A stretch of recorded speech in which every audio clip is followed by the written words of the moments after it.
Hello students, we are back again with new lecture of class 12th from chapter differentiation, and our today's topic is Lagrange's mean value theorem. Name of this theorem is also known by mean value theorem. This is the common name for Rolle's theorem and Lagrange's mean value theorem. Here how we have to check. First condition I am going to remind you. Firstly, we have to check function is continuous on given closed interval. Second, we have to check fx is derivable on open interval. It means we have to take derivative of the given function and find out the value of the derivative should be finite on open interval. Third, we have to put the endpoints. If they are not equal, it means Lagrange's theorem is applicable. These are the conditions to verify theorem is applicable or not. Then there exists at least one C. C means the value of x belongs to open interval. It can be calculated by this condition such that first derivative at C should be equal to given by f of b minus f of v divided by b minus a. These are the condition and the way to find out value of x. Here we are going to take example. As we see here, function is given 2x minus x square, which is a polynomial function on the given interval 0, 1. We have to verify first condition. Function is a polynomial function. As you know, polynomial function are continuous, so it is continuous on closed interval 0, 1. Second, we have to check derivative. So take derivative of this. Derivative of this become 2 minus 2x. It is a polynomial function which gives us finite value on the open interval, so it is derivable. Second condition on open interval 0, 1. Third, we have to check value at endpoint. This is our function twice of x minus x square, twice of x minus x square. If you see, first value become 0 and the second value become 2 minus 1 is 1. Here these two values are not equal. It means Lagrange's theorem is applicable.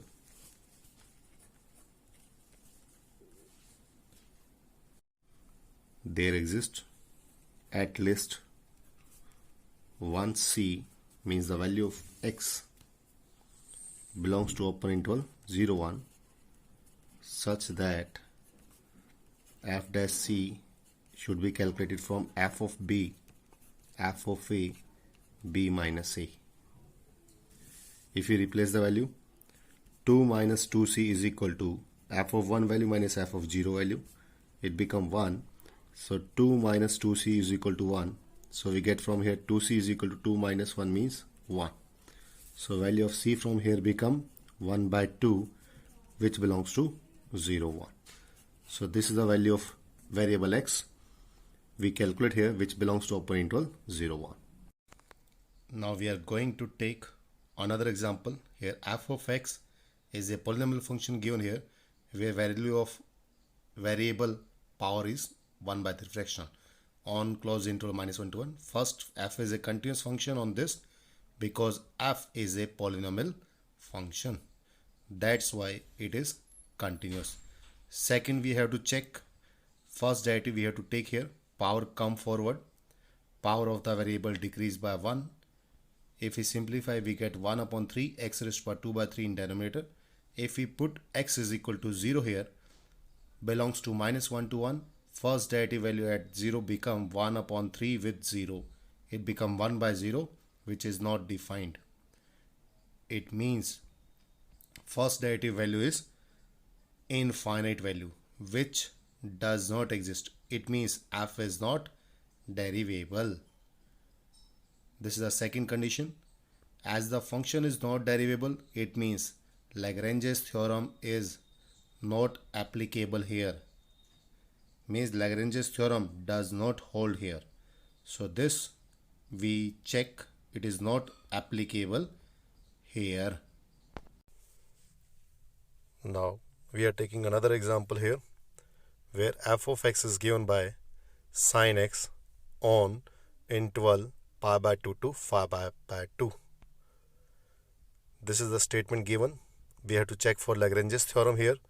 First condition, here f is a continuous function. We have to check it is true on closed interval pi by 2 to phi pi by 2. The reason behind it, function is a sin x, which is a trigonometric function.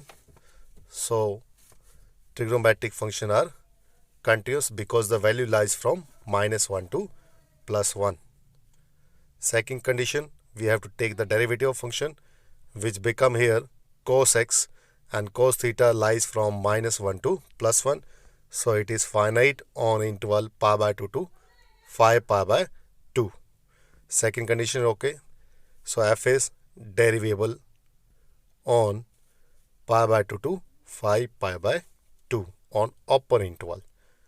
Third condition, we have to check on the endpoints pi by 2 and phi pi by 2. If we check here at pi by 2, sin pi by 2 is 1. At 5 pi by 2, sin of 5 pi by 2. By use of quadrant, we can break like this: sin 2 pi plus pi by 2. It is 360 plus theta, so it becomes sin theta. In first quadrant, it is positive. Sin 90 is 1.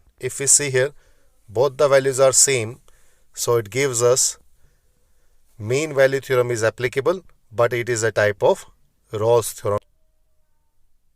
Mean value theorem is applicable here, which is also known as Lagrange's theorem. So f dash c is given by f of b means phi pi by 2 minus f of a means pi by 2 divided by b minus a. If we simplify, both the values are replacing here. Denominator become after solution 2 pi. So overall become 0 by 2 pi 0. F dash c means cos c is equal to 0. Cos theta is 0 at odd multiple of 90. So it become pi by 2, 3 pi by 2. Here 3 pi by 2 belongs to the interval pi by 2 to 5 pi by 2.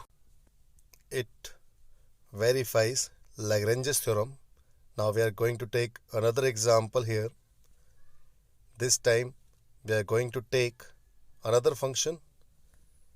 F of x is given by logarithm function x on interval 1 to 2. As you know, logarithm function f is continuous on given interval 1 to 2. It gives us finite value on this interval, so it is continuous. Second condition, we have to take the derivative of function 1 by x. If we replace any value in interval 1 to 2, it gives us finite answer. So it is derivable on interval 1 to 2. Third condition, if we use the endpoints 1 and 2, we get log 1 and log 2. Both are not equal. So Lagrange's theorem is applicable here. We can say this theorem is applicable. So there exists at least one value of c. C means the value of x between interval 1 to 2, such that f dash c is given by f of b means f of 2 minus f of a divided by 2 minus 1. By replacing value, 1 by c become log 2, the value of f of 2, minus log 1 divided by 2 minus 1. It become log m minus log n rule. So by property log m by n, we can write here. It become log 2 over L. Taking reciprocal, we get c is equal to 1 by log 2. 1 can be written as log e. By property, it become log base 2e. Here, the value belongs to interval c from 1 to 2 open interval. Now we are taking another example. Here we have to find out a point on the given curve y equal to x cube minus 3x, where tangent is parallel to the chord joining points. First point is given 1 minus 2 and the second one is 2 2. Means here we have to prove parallel to this. Like curve is this. Suppose this is the tangent. At the point of contact, this point we have to calculate, and this is the chord which is parallel to the tangent we have to prove. These are the two passing points on the, and we have done in 11th class, slope is given by y2 minus y1 divided by x2 minus x1. We get 4 by 1 means 4. This is the slope of chord. Now given question is curve is given by y is equal to x cube minus 3x. Y we are taking here f of x is equal to x cube minus 3x. First condition we have to check here f is continuous because it is a polynomial function.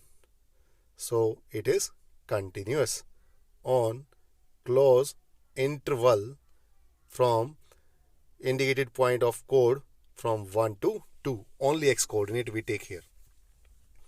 Second, if we take here derivative, it becomes 3x square minus 3, which gives us finite value on the open interval. So it is derivable also. Third condition, at corner at 1 and 2, if we replace, we get cube of 1 minus 3 times 1. It gives us 1 minus 3 minus 2. On other side, it become cube of 2 minus 3 times 2. It become 8 minus 6 is equal to 2. Both the values are not equal. So Lagrange's theorem is applicable here. Now Lagrange's theorem is applicable means we can say holds. So there exists at least one value of c here, means the value of variable belongs to interval 1, 2, such that f dash c is given by f of 2 minus f of 1 divided by 2 minus 1.